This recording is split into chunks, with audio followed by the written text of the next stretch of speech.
Hey guys, Alfredo with Alfredo'sautoglass here in Corona, California, and today I want to talk to you guys about the BTB. When you first purchase your BTB, it's nice and sharp for a couple of weeks, but then guess what?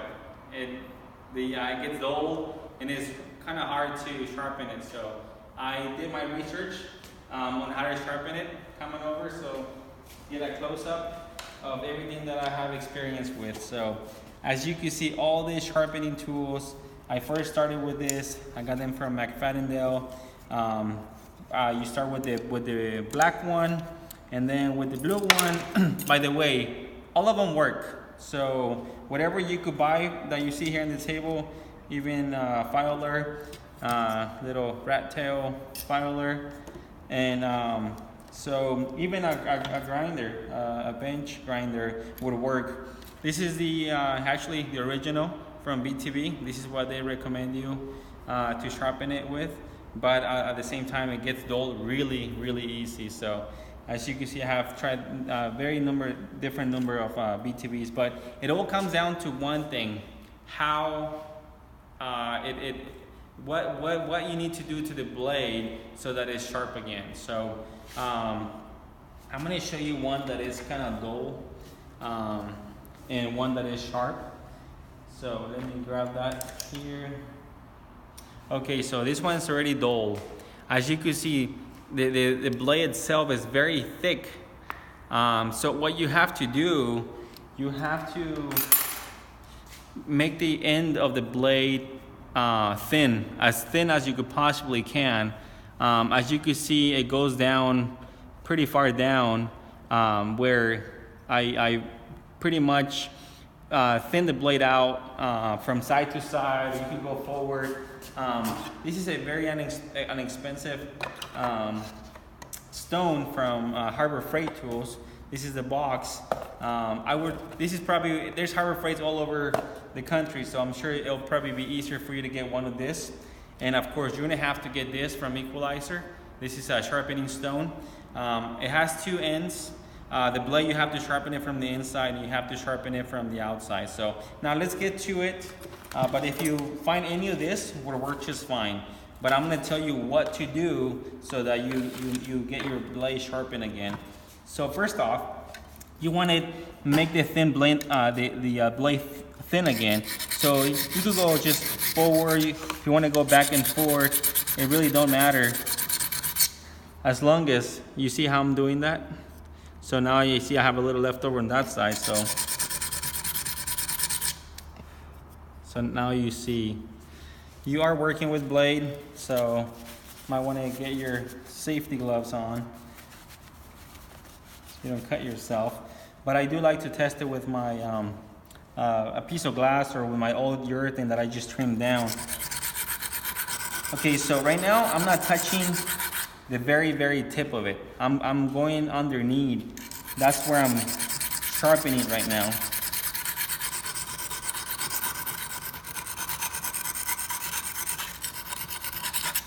All right, so once you get to that thin area, that now it's very thin. Now I'm gonna go here.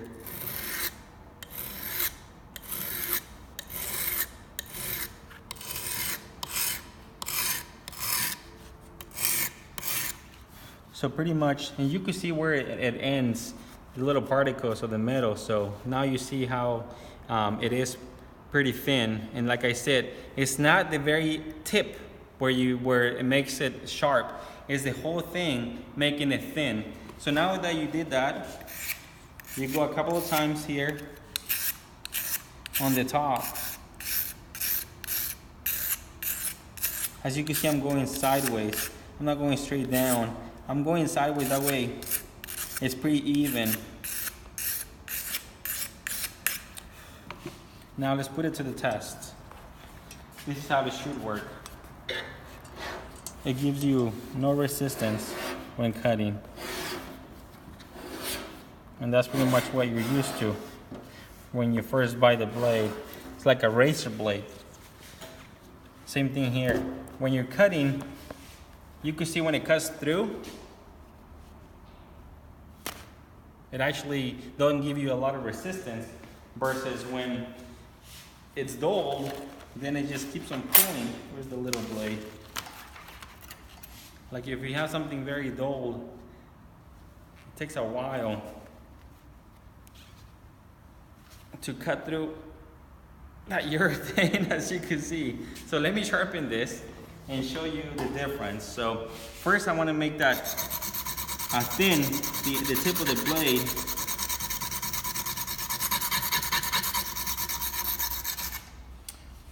So you can start seeing where I'm sharpening it at.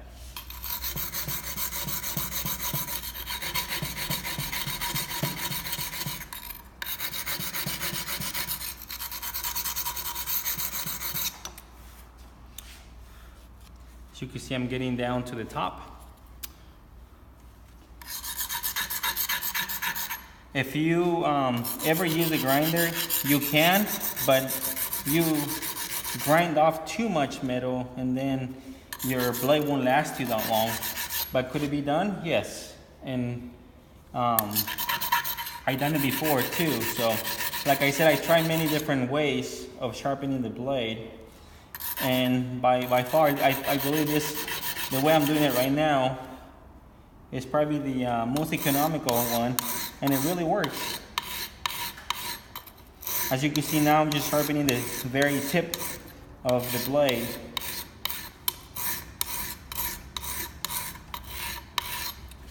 You could actually feel it on your hand when you're doing it on the blade. So now once again, we gotta do the top as well.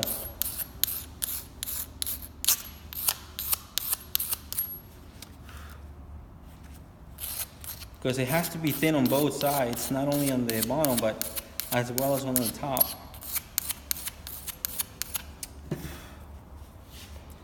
And the whole thing is so that it's not thick. Remember, that's the main key, that it's not thick. Let's give it a try.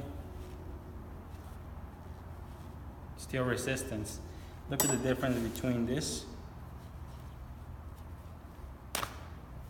and that.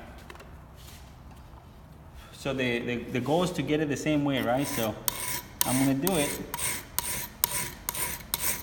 so that I'm able to accomplish the same thing.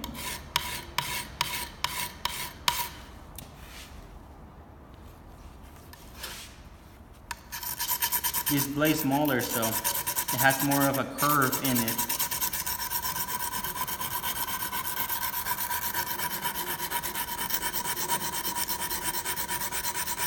It pretty much makes sense. The thicker the blade is, the more resistance there's going to be when you're cutting. So that's the reason why I say that the blade has to be pretty thin. If you see it from the factory when they're brand new, they're very thin. And if you don't sharpen it correctly from the very beginning, you lose the thinness of the blade.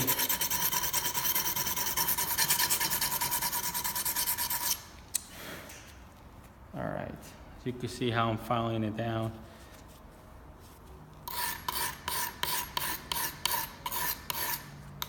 Like I said, at the end, you just want to do the very, very tip.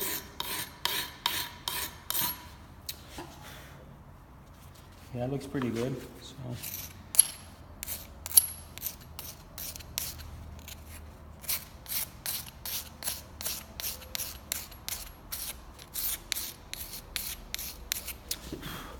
Tester in here.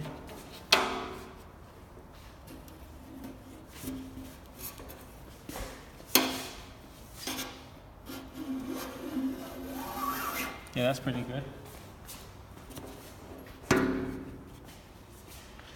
Once again, let's put it to the test and see. Because it has to slice it through. It doesn't have to give it a whole bunch of resistance. There you go. Much better. Let me see one more time. Because that's the whole point. Yeah, there you go. See, now it's cutting it without having a lot of resistance on the blade. So just a little overview. You don't want the blade to be too thick on the very tip. So I would say I would get about maybe 1/4. That's probably too much. But 1/4 that you grind down from the top to the bottom. That way it's nice and thin. So when it's cutting through the urethane, there's not a whole lot of resistance, and it cuts very, very nice and easy. So those are my tips on how to sharpen your BTBs. Thank you for watching, and thank you for subscribing to my channel.